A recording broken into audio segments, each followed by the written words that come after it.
जेठानी का मक्खन पराठा, देवरानी का फुल चीज पिज्जा। रोज की तरह शोभा आज भी किचन में जल्दी जल्दी सभी के लिए पराठे बना रही थी और बड़ी खुशी थी। साथ ही वो गुनगुना रही थी, आज भी जीने की तमन्ना है। शोभा ने गर्मा गर्म आलू का पराठा बनाया और उसने अपने आप से बोला, वाह भाई वाह, आज तो मैंने गर्मा गर्म आलू का पराठा बनाया है, वो भी मक्खन लगाकर। ये खाकर तो सभी मेरे दीवाने हो जाएंगे और फिर सबको ये समझ में आ जाएगा कि मैं अपनी देवरानी से कहीं ज्यादा बेहतर हूँ। आखिर होंगी भी क्यों नहीं, मैं इस घर की बड़ी बहू जो हूँ। जहाँ एक तरफ शोभा आलू के पराठे बनाकर खुश हो रही थी तो वहीं दूसरी तरफ शोभा की देवरानी कीर्ति की आंख खुलने में थोड़ी देर हो गई। कीर्ति ने घड़ी देखी और फिर अपने आप से बोली, हे भगवान, आज तो मुझे उठने में बड़ी देर हो गई। आज तो जेठानी जी ने कुछ अच्छा बना लिया होगा सबके लिए। फिर मैं क्या करूं? ऐसा करती हूँ कि आज मैं सबके लिए बाहर से कुछ ऑर्डर कर देती हूँ। अरे हाँ, मेरी सहेली सपना बता रही थी कि पिज्जा की एक नई दुकान खुली है जहाँ पर बहुत ही स्वादिष्ट पिज्जा मिलता है और मैंने तो उस दुकान का नंबर भी लिया था। तो चलो आज मैं वहीं से चीज बस्ट पिज्जा ऑर्डर कर देती हूँ। कीर्ति ने फोन करके सभी के लिए चीज बस्ट पिज्जा ऑर्डर कर दिया। तो वहीं दूसरी तरफ शोभा अपने पराठों पर मक्खन लगाती हुई अपने आप से बोलती है, अब आएगा ना मजा। मैंने तो सबके लिए गर्मा गर्म मक्खन वाले आलू के पराठे बनाकर तैयार कर दिए, लेकिन देवरानी जी ने तो अभी तक कुछ बनाया ही नहीं है। आज तो सबको ये मानना ही पड़ेगा कि मैं ही सबसे अच्छी बहू हूँ। ऐसा कहते हुए शोभा डाइनिंग टेबल पर सभी के लिए नाश्ता लगाती है। तभी वहाँ कीर्ति आ जाती है। शोभा कीर्ति को देखकर ताने देते हुए कहती है, क्या बात है देवरानी जी, आज तो आप नाश्ता बनाने के लिए आई ही नहीं। रोज तो आधा नाश्ता आप ही बनाती हैं, आज क्या हो गया आपको? जेठानी जी, आप इतनी चिंता मत कीजिए। मैं किचन में नहीं आई तो क्या हुआ, नाश्ता तो फिर भी आधा मेरी तरफ से ही रहेगा। अच्छा, लेकिन वो कैसे? यही तो मेरी खासियत है जेठानी जी, अगर मैं कोई काम नहीं भी करती हूँ ना तो वो काम अपने आप ही हो जाता है। तभी डोरबेल बजती है और डिलीवरी बॉय पिज्जा देकर चला जाता है। कीर्ति वो पिज्जा टेबल पर लगाती है और सभी से कहती है, मैंने आज आप लोगों के लिए स्पेशल चीज बस्ट पिज्जा मंगवाया है, आप लोग खाकर देखिए, आपको बहुत पसंद आएगा। सच में माँ, ये तो आपने बहुत अच्छा किया, मुझे तो पिज्जा बहुत पसंद है। हाँ चाची, मुझे भी पिज्जा बहुत पसंद है।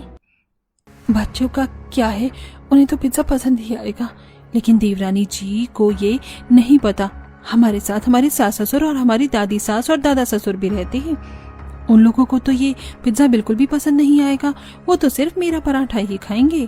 तभी उनके दादा ससुर पिज्जा का एक पीस उठाते हैं और खाते ही कहते हैं, अरे बहू वाह, ये तो बड़ा ही नरम है और साथ में बहुत स्वादिष्ट भी। अरे भाई, इसे खाकर तो मजा ही आ गया, जरा एक पीस और देना मुझे। ये सुनकर शोभा का मुंह उतर गया और ये बात दादी समझ जाती हैं। तभी दादी सास कहती है, अभी ना कुछ ज्यादा ही तारीफ कर रहे हैं पिज्जा की। कुछ भी कहो, ये शहरी पिज्जा हमारे गांव के आलू के पराठे की बराबरी नहीं कर सकता। ला बहू, जरा मुझे आलू के पराठे तो देना। ये सुनकर शोभा मन ही मन बहुत खुश हो जाती है और अपने आप से कहती है, ये बात हुई ना दादी सास जी। तो वहीं दूसरी तरफ घर के बाकी सभी लोगों को भी पिज्जा बहुत पसंद आता है। अब तो अक्सर यही ऐसा होता, जहां शोभा अलग अलग तरह के मक्खन वाले पराठे बनाती तो वहीं कीर्ति अलग अलग तरह के पिज्जा उस नई दुकान से ऑर्डर करके मंगाती। कुछ दिन तक ऐसा ही चलता रहा, लेकिन अचानक एक दिन जब कीर्ति ने चीज पिज्जा मंगवाने के लिए फोन लगाया तो उसे पता चला कि वो दुकान बंद हो गई। कीर्ति परेशान होते हुए खुद से कहती है, अरे नहीं, पिज्जा की दुकान बंद नहीं होनी चाहिए थी। सबको वहाँ का पिज्जा कितना पसंद था, लेकिन अब कर भी क्या सकती हूँ। चलो किचन में जाकर देखती हूँ आज क्या बनाना है। ऐसा कहकर कीर्ति किचन में जाती है, जहाँ पर शोभा पहले ही मक्खन लगाकर पराठे बना रही थी। शोभा कीर्ति को देखते ही बोलती है, देवरानी जी, मुझे ये पता चला कि पिज्जा की दुकान बंद हो गई है, अब आप क्या करोगी? वैसे आपको एक बात बता दूं कि आज मैं पनीर के पराठे बना रही हूँ, जो मेरी बेटी सोनू और आपकी बेटी नैना दोनों बहुत पसंद करते हैं। आपको तो पता ही है कि वो दोनों पनीर के पराठे के कितने बड़े फैन हैं, और अगर मेरे हाथों के पनीर के पराठे हो तब तो वो दोनों तारीफ करते थकते नहीं है। जेठानी जी, इतना खुश होने की कोई जरूरत नहीं। क्या हुआ अगर वो दुकान बंद हो गई तो? आप जब हाथ से पराठे बना सकती हो तो मैं भी तो हाथ से पिज्जा बना सकती हूँ ना। मुझे पहले से ही पता चल गया था कि वो दुकान बंद होने वाली है। ऐसा कहकर कीर्ति ने कबर्ड से एक थैला निकाला और उसमें से पिज्जा बेस और पिज्जा बनाने का सारा सामान निकालने लगी और शोभा से कहती है, मैंने तो पहले से ही पिज्जा का सारा सामान मंगा कर रखा था, आज मैं अपने हाथों से चीज पिज्जा बनाऊंगी। ये सुनकर शोभा को बहुत बुरा लगता है। तभी वो अपने पराठों पर मक्खन डालते हुए बोलती है, आज तो मेरे पराठों से डबल खुशबू आएगी, क्योंकि मक्खन पराठों पर मैंने थोड़ा ज्यादा ही डाल दिया है। तभी मक्खन से धुआं उठता है और धुआं पूरे किचन के साथ साथ घर में भी फैलने लगता है। ये देखकर कीर्ति कहती है, क्या जेठानी जी, आपने पूरे घर में धुआं धुआं करके रखा हुआ है? हाँ तो धुआं तो होगा ही, देख नहीं रही हो कितनी अच्छी खुशबू आ रही है पूरे घर में। मेरे हाथों से निकला हुआ मक्खन है ये, तभी तो इतनी खुशबू आती है। मेरी माँ ने मुझे बनाना सिखाया था गाँव में। तुम क्या जानो हाथों से निकले हुए मक्खन का टेस्ट। आप तो रहने ही दीजिए जेठानी जी, इससे तो अच्छी मेरी चीज है जो कम से कम इतनी स्मेल तो नहीं करती, पर शांति से टेस्ट दे देता है मेरी तरह। वो तो ठीक है देवरानी जी, लेकिन घर में भला चीज पिज्जा बनेगा कैसे, इस बारे में सोचिए। कीर्ति अपनी जेठानी की बात सुनकर मुस्कुरा देती है। उसके बाद वो तवा उठाती है और गरम गैस पर होने के लिए रख देती है। फिर वो तवे पर पानी छिड़कती है और पिज्जा बेस रख देती है। उसके बाद सारे सॉस और चीज डालकर वो उसे ढक्कन से ढक देती है। थोड़ी देर में पिज्जा तैयार हो जाता है। शोभा ये देखकर काफी जल जाती है। उसके बाद कीर्ति अपने बनाए पिज्जा पर ढेर सारी एक्स्ट्रा चीज डालती है। तभी शोभा भी अपने पनीर पराठों के ऊपर मक्खन की एक टिकिया डालती है और फिर दोनों अपना अपना नाश्ता लेकर डाइनिंग टेबल पर जाते हैं। और तभी बच्चे पिज्जा देखकर बहुत खुश होते हैं और कहते हैं, अरे वाह चाची, आपने पिज्जा बनाया है, आज तो मजा ही आ जाएगा। ओहो बली बली। बच्चों, मैंने तुम्हारे लिए पनीर के पराठे बनाए हैं। लेकिन माँ, पिज्जा की तो बात ही अलग होती है, हम तो पिज्जा ही खाएंगे। वाह भले भले ते, शाबाश शाबाश। बच्चों की बात सुनकर शोभा अपने मन में बोलती है, मैंने तो सोचा था कि बच्चों को मेरा पनीर पराठा ज्यादा पसंद आएगा, लेकिन इन्हें तो देवरानी जी का पिज्जा ही खाना है। खैर कोई बात नहीं, घर में बाकी लोग तो बड़े मजे लेकर मेरे पराठे ही खा रहे हैं। कीर्ति शोभा के पास आती है और चुपचाप से कहती है, जेठानी जी, सभी लोग आपके पराठे खा रहे हैं, लेकिन बच्चों को तो मेरे हाथ का पिज्जा ही पसंद है। और ऐसा कहकर वो सभी को पिज्जा सर्व करने लगी। सभी लोग ढेर सारे मक्खन वाले पनीर पराठे और ढेर सारी चीज वाला पिज्जा खाते हैं और दोनों बहुओं की बहुत तारीफ करते हैं। तभी कीर्ति अपनी सास से बोलती है, माँ जी, पिज्जा बनाने के लिए चीज खत्म हो गई है, तो मैं बाजार जा रही हूँ। सोच रही हूँ चीज के साथ साथ कुछ अलग अलग चीजें भी खरीद के ले आऊँ, जिससे पिज्जा बनाने में आसानी हो जाए। ठीक है बेटा, शोभा भी कह रही थी बाजार जाने के लिए, उसे भी साथ लेती जा। शोभा भाभी बाजार जाकर क्या करेंगी, वो तो अपने हाथ से ही मक्खन निकालती है। तभी शोभा कहती है, देवरानी जी, निकालती हूँ, लेकिन मक्खन निकालने के लिए दूध तो चाहिए होता है ना, बस मुझे वही लाना है बाजार से। अब दोनों बहुएं साथ में बाजार जाती हैं। कीर्ति अपने लिए ढेर सारा चीज और पिज्जा बनाने की कुछ और सामान खरीदती है। वहीं शोभा अपने लिए ढेर सारा दूध लेती है और दोनों ही मार्केट से घर आ जाती है। शाम को कीर्ति की सास अपनी दोनों बहुओं को बुलाकर कहती है, अरे बहू, तुम दोनों ने देखा नहीं, बच्चे स्कूल से आ गए हैं और उन्हें भूख लगी है। ऐसा करो कि तुम दोनों बच्चों के लिए कुछ बना कर ले आओ, साथ में हम सभी भी थोड़ा थोड़ा खा लेंगे। ठीक है माँ जी। दोनों किचन में जाती हैं तो वहां पर शोभा के बनाए हुए पराठे और कीर्ति का बनाया हुआ पिज्जा पहले से ही रखा हुआ था। दोनों अपने अपने पिज्जा और पराठे को गर्म करती हैं और लाकर सभी के सामने रख देती हैं। सभी लोग वो पराठे और पिज्जा खा लेते हैं। ऐसे ही समय बीत रहा था। एक दिन कीर्ति की सास अपनी दोनों बहुओं को बुलाकर कहती है, देख रही हो शोभा बहू, कीर्ति बहू, बाहर झमाझम बारिश हो रही है और हम सभी का कुछ चटपटा खाने का मन कर रहा है, जरा आज कुछ चटपटा बना ले। ठीक है माँ जी, तो मैं आज आप लोगों के लिए मसाला चीज पिज्जा बना कर लाती हूँ। बारिश में तो मसाला चीज पिज्जा खाने का मजा ही अलग है। और माँ जी, मैं आप लोगों के लिए मसाला पराठा बना कर लाती हूँ, एकदम चटपटा और ढेर सारी मक्खन के साथ। दोनों किचन में जाती हैं और शोभा मसाला पराठा बनाती है और कीर्ति एक्स्ट्रा चीज पिज्जा बनाती है और वो अपनी सास के सामने लाकर रख देती है। तभी उनकी दादी सास कहती है, बेटा ये क्या, तुम लोगों ने पिज्जा और पराठा लगा रखा है? इसके अलावा भी तो दुनिया में चीजें हैं। जरा इन चीजों से बाहर निकल कर ये भी देखो कि बहुत कुछ है दुनिया में बनाने और खाने के लिए। और उसके बाद सभी लोग खाना खा लेते हैं। अगले दिन कीर्ति जब किचन में जाती है तो देखती है कि जेठानी अपने हाथ से दूध को मसल मसल कर मक्खन निकाल रही थी। जैसे ही उसने कीर्ति को देखा तभी शोभा बोलती है, देवरानी जी, देखा तुमने कैसे मैं अपने हाथों से मक्खन निकाल रही हूँ? यही तो है मेरे स्वादिष्ट पराठे का राज, जो आपके पिज्जा में नहीं आता। कीर्ति मन में सोचती है, जेठानी जी, को अपने हाथों से निकले हुए मक्खन का कितना घमंड है। ऐसा करती हूँ कि आज मैं उनका मक्खन ही बदल देती हूँ। तभी शोभा किसी काम से बाहर जाती है और उतनी ही देर में कीर्ति फ्रिज से मक्खन की टिक्कियां निकालती है और शोभा के मक्खन को बदल देती है। थोड़ी देर बाद शोभा किचन में आती है और अपने पराठे बनाने लगती है, लेकिन जैसे वो पराठे पर मक्खन डालती है तो उसकी खुशबू से समझ जाती है कि कीर्ति ने मक्खन बदल दिया है। और फिर शोभा कहती है, देवरानी जी, तुमने मेरा मक्खन क्यों बदला? अगर मैंने तुम्हारा पिज्जा बिगाड़ना शुरू कर दिया ना, तो याद रखना तुम्हारा पिज्जा कभी अच्छा नहीं बनेगा। कीर्ति शर्मिंदा हो जाती है। शोभा ने उन पराठों को साइड किया और दोबारा से अपना मक्खन निकाला और पराठे बनाने लगी। ऐसे ही समय बीतता है। तभी एक दिन घर में सब्जियां खत्म हो जाती हैं। तब शोभा अपनी सास के पास जाती है और अपनी सास से बोलती है, माँ जी, घर में सारी सब्जियां खत्म हो गई हैं, इसलिए मैं मंडी जा रही हूँ ताकि मैं वहाँ से पराठे बनाने के लिए कुछ सब्जियां ले आऊँ। रुकिए जेठानी जी, मैं भी आपके साथ चलती हूँ। मुझे भी पिज्जा बनाने के लिए अलग अलग तरह की सब्जियां चाहिए। अब दोनों देवरानी जेठानी बाजार पहुंचती हैं और सब्जियां देखना शुरू करती हैं। तभी उन्हें लाल लाल बड़े बड़े टमाटर दिखाई देते हैं। तो कीर्ति कहती है, जेठानी जी देखिए ना, टमाटर कितने सुंदर लग रहे हैं। सबसे पहले टमाटर ही खरीद लेते हैं। दोनों बहुओं ने मिलकर टमाटर खरीदे, लेकिन तभी झमाझम बारिश होने लगी, जिसकी वजह से वो लोग और सब्जियां नहीं खरीद पाई और केवल टमाटर लेकर उन्हें वापस आना पड़ा। अब रात के खाने की बारी आई तो शोभा अपने आप से बोलती है, बारिश की वजह से सब्जियां तो हम खरीद नहीं पाए, लेकिन ये टमाटर मिले। लेकिन कोई बात नहीं, आज मैं इन्हीं टमाटरों से टमाटर पराठा बनाकर तैयार करूंगी तो सभी को बहुत पसंद आएंगे। अब शोभा टमाटर को बारीक बारीक काटती है और उसमें कुछ मसाले मिलाकर उनके टमाटर पराठे बना लेती है। कीर्ति जब शोभा को टमाटर पराठे बनाते हुए देखती है तो वो कहती है, क्या बात है जेठानी जी, आज तो आपने कुछ यूनिक पराठे बनाए हैं, टमाटर के पराठे। यही तो मेरा टैलेंट है देवरानी जी। ठीक है, तो आप मेरा भी टैलेंट देखिए, मैं भी आज टमाटर पिज्जा बनाऊंगी।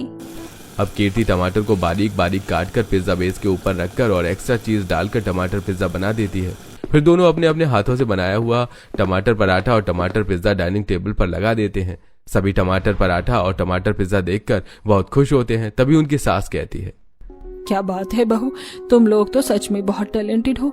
टमाटर पराठा आज तक कभी नहीं सुना और टमाटर पिज्जा भी कभी नहीं सुना, लेकिन तुम दोनों ने बना दिया। तुम दोनों का तो जवाब ही नहीं है।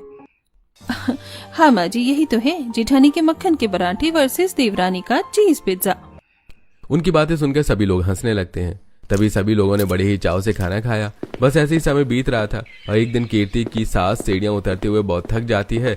तभी वो अपने आप से बोलती है, हे भगवान, लगता है मेरी उम्र कुछ ज्यादा ही जल्दी ढल रही है। अब तो 2-4 सीढ़ियां उतरने में भी मेरी सांस फूल जाती है। लगता है कि मुझे अब अपना कमरा पहली मंजिल में ही शिफ्ट करना पड़ेगा। ऐसे ही कुछ दिन बीत जाते हैं। एक दिन कीर्ति की सास अपनी दोनों बहुओं को बुलाकर कहती है, शोभा, कीर्ति, तुम दोनों ध्यान से सुनो। कल मेरी ननंद आ रही हैं झांसी से। वो कल सुबह 5 बजे की गाड़ी से आ जाएंगी और हमारे साथ कुछ दिनों तक रहेंगी। ध्यान रहे, वो काफी पुराने विचारों की हैं। उनके सामने मुझे किसी तरह का झगड़ा नहीं चाहिए। तुम दोनों अपनी अपनी पसंद से उनके लिए नाश्ता बना लेना। और हाँ, एक बात और, हमारे घर में ये जो पराठा और पिज्जा को लेकर किटकिट होती है, इसकी भनक भी उन्हें नहीं लगनी चाहिए, वरना तुम दोनों अपना अपना बोरिया बिस्तर बांध लेना इस घर से। ये सुनकर कीर्ति बोलती है, माँ जी, आप बिल्कुल चिंता मत कीजिए। आप देखिएगा बुआ जी आपकी छोटी बहू की बहुत तारीफ करेंगी। माँ जी, वो छोटी बहू की तारीफ करे या ना करे, लेकिन बड़ी बहू की तो पक्का तारीफ करेंगी, क्योंकि मक्खन वाले पराठे तो हर गांव के निवासियों को पसंद होते हैं। इसके बाद शोभा किचन में जाती है और अपने मन में सोचती है, कल मुझे कुछ अलग तरह का पराठा बनाना चाहिए। ऐसा करती हूँ कि मटर भिगो देती हूँ, सुबह नाश्ते में मटर के पराठे बना दूंगी। ऐसा कहकर शोभा मटर भिगो देती है और किचन से बाहर निकल जाती है। शोभा को मटर भिगोते हुए देख कीर्ति फिर किचन में जाती है और कहती है, अच्छा, तो बुआ जी को इम्प्रेस करने के लिए जेठानी जी मटर के पराठे बनाने जा रही हैं। कोई बात नहीं, मैं भी अपने लिए मटर भिगो देती हूँ और मैं भी मटर का पिज्जा बना लूंगी, वो भी कल। वैसे भी गांव वालों को हरी हरी चीजें बहुत पसंद आती हैं, तो उन्हें मेरा हरा भरा मटर पिज्जा भी बहुत पसंद आएगा। अगले दिन सुबह सुबह बुआ जी आ जाती हैं। सभी लोग उनके पैर छूते हैं, उनसे आशीर्वाद लेते हैं और फिर उनसे ढेर सारी बातें करते हैं। तब तक नाश्ते का भी टाइम हो जाता है। तभी कीर्ति की सास कहती है, दीदी, अब आप नहा धोकर तैयार हो जाइए, तब तक आपकी दोनों बहुएं नाश्ता बनाकर लगा देंगी, फिर हम सब लोग साथ में नाश्ता करेंगे। अब बुआ जी नहा धोकर तैयार होकर डाइनिंग टेबल पर पहुंचती हैं। सभी लोग मिलकर नाश्ते की टेबल पर बैठे होते हैं। तभी शोभा अपने मटर पराठे लेकर वहां आती है और कहती है, लीजिए बुआ जी, मेरे हाथों के बने हुए मटर के पराठे खाइए, वो भी एक्स्ट्रा मक्खन के साथ, आपको मजा ही आ जाएगा। तभी कीर्ति भी वहां पर अपना मटर पिज्जा रखते हुए कहती है, बुआ जी आप इन हरी भरी मटर से बना हुआ मटर पिज्जा खाकर देखिए, आपको मजा ही आ जाएगा। इसमें मैंने एक्स्ट्रा चीज भी डाली है, आपको बहुत पसंद आएगी। ये सब सुनकर बुआ जी कहती हैं, बेटा ये सारी चीजें नहीं खाती हूँ मैं तो बस सिंपल खाना ही खाती हूँ। बुआ जी की ये बात सुनकर शोभा कहती है, कोई बात नहीं बुआ जी, आप 10 मिनट बैठिए, मैं आपके लिए सिंपल सा मक्खन का पराठा बनाकर ला देती हूँ। और बुआ जी मैं आपके लिए सिंपल सा चीज पिज्जा बनाकर ला देती हूँ। क्या हो गया है तुम लोगों को? बच्चों पिज्जा पराठा बस यही खाना पसंद करती हो? क्या तुम्हें ये नहीं पता कि क्या ये सब शरीर के लिए कितना नुकसानदायक होता है? और तुम दोनों पराठे और पिज्जा की दुनिया से बाहर निकलकर अपने घर वालों को देखो। इन लोगों को देखकर तो ऐसा लगता है कि रात को छोले भिगोए थे और सुबह वो फूल गए हैं। इन सभी घर वालों का पिज्जा पराठा खिला खिलाकर क्या हाल कर दिया है तुमने? इन्हें देखकर तो मुझे ऐसा लग रहा है कि कसरत तो दूर, ये लोग तो जलते हुए भी हाफ जाते होंगे। हाँ दीदी, ऐसा तो हो ही रहा है, आजकल मैं थोड़ा भी चलती हूँ तो हाफ जाती हूँ। सुना तुम दोनों ने? अब मैं चाहती हूँ कि दोपहर में खाने में तुम लोग कुछ सात्विक खाना, कुछ सादा खाना बनाकर लाओ और हम सब मिलकर वही खाएंगे। बुआ जी की ये बात सुनकर दोनों बहुएं थोड़ी परेशान होती हैं। वो किचन में जाती हैं। तब शोभा कहती है, बुआ जी तो सात्विक खाना खाती हैं, हमें उनके लिए कुछ सिंपल सा खाना बनाना होगा, वरना वो हमें बहुत डांटेंगी। तो ठीक है ना, हम बुआ जी के लिए आलू की सब्जी, अरहर की दाल चावल रोटी बना देते हैं और बाकी लोगों के लिए पिज्जा और पराठा। अब शोभा और कीर्ति मिलकर बुआ जी के लिए आलू की सब्जी, अरहर की दाल चावल और रोटी बनाती हैं और बाकी के लोगों के लिए पिज्जा और पराठा। और उसके बाद वो लोग पूरा खाना टेबल पर लगाते हैं। बुआ जी अपनी प्लेट में दाल चावल सब्जी रोटी निकालती हैं। उन्हें देखकर बाकी लोग भी अपनी प्लेट में दाल सब्जी रोटी निकालते हैं। सभी लोग खाना खाते हैं। रोल पिज्जा और पराठा खाने वाले इस परिवार को आज दाल चावल सब्जी रोटी का स्वाद बहुत भाता है। तभी सोनू कहता है, माँ कितनी दिनों बाद सादा खाना खाने को मिला है और ये कितना अच्छा लग रहा है, इसे खाकर तो मजा ही आ गया। हाँ माँ, सोनू भैया सच कह रहे हैं। इतना ऑयली खाना रोज रोज खाकर तो जैसे भूख ही नहीं लगती थी, लेकिन आज तो बड़ा ही अच्छा लग रहा है। सभी लोगों ने वो दाल चावल सब्जी रोटी खा ली और पिज्जा पराठा पूरा का पूरा बच गया। तब शोभा बोलती है, देवरानी जी, इन लोगों ने तो हमारा पिज्जा और पराठा खाया ही नहीं। कोई बात नहीं, ये पिज्जा और पराठा खाने के लिए हम तो है ना, चलो हम ये खा लेते हैं। हाँ जेठानी जी, वैसे भी तो मैं पिज्जा ही खाती हूँ, मुझे तो ये सादा खाना पसंद ही नहीं है। अब दोनों देवरानी जेठानी अपना अपना पिज्जा और पराठा खा लेते हैं। अब तो ये रोज की बात हो गई थी। वो दोनों सात्विक खाना बनाती, साथ ही पिज्जा और पराठा भी बनाती। बुआ जी के साथ पूरा परिवार भी वही खाना खाता और बचा हुआ पिज्जा और पराठा वो दोनों खुद खाती। लगातार पिज्जा और पराठा खाकर वो दोनों भी बोर हो चुकी थी। एक दिन सभी के खाना खाने के बाद जब वो दोनों खाना खाने बैठी तो शोभा बोलती है, देवरानी जी, आपको नहीं लगता कि हम रोज रोज पिज्जा पराठा खाकर बोर हो गए हैं? क्यों ना आज हम भी बाकी घर वालों की तरह सादा खाना खाकर देखें। हाँ जेठानी जी, आपने तो मेरे मुंह की बात छीन ली, मैं भी यही कहने वाली थी आपसे।